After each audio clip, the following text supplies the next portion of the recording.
Umasipala Wesifunda iKing Cetshwayo Uzophothula Inyanga Yentsha ngokusingatha umbukiso wamabhizinisi nemisebenzi obhekiswe entsheni ngoLwesihlanu.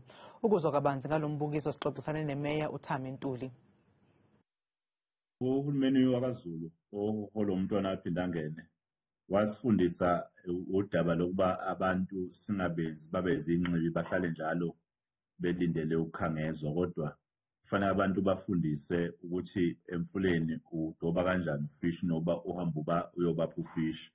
Sizama lo ukuvuselela lo mgomo loyo we-self-help and self-reliance ukuze abantu bakwazi ukuyisiza nokuzenzela, ngoba sinenkolelo ukuthi isimo somnotho lesi esibi kanje la eNingizimu Afrika nasifundazweni, indlela yokuthi silungiswe ukuba abantu banikezwe amakhono ukuba bakwazi ukuthi bona bayisungule amabhizinisi, baphinde futhi bakwazi ukudala namathuba omsebenzi.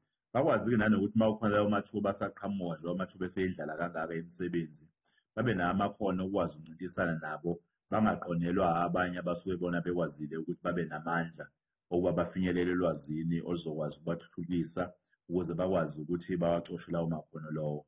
Manje njengeKing Cetshwayo-ke siyisifunda lesi esinonkolelo kakhulu ukuthi sinomthwalo wokuba sithuthukise abantu baseKing Cetshwayo, sithuthukise umnotho wakhona, sithuthukise osomabhizinisi bendawo abasafufusa. Ingakho sihlele lolu chungechunge, ikakhulukazi sibheka intsha nabantu besifazane, ikakhulukazi sigqugqumezelwa ukuthi le nyanga esikuyona inyanga yentsha, esibona ukuthi umnikelo wethu njengebuholi baseKing Cetshwayo ukuthi sibahlelele lezi ithangami lezi ezokwazi ukubalekelela ukuthi nabo babe nento abayiphetheyo ukuze bakwazi ukuba nethemba ngekusasa.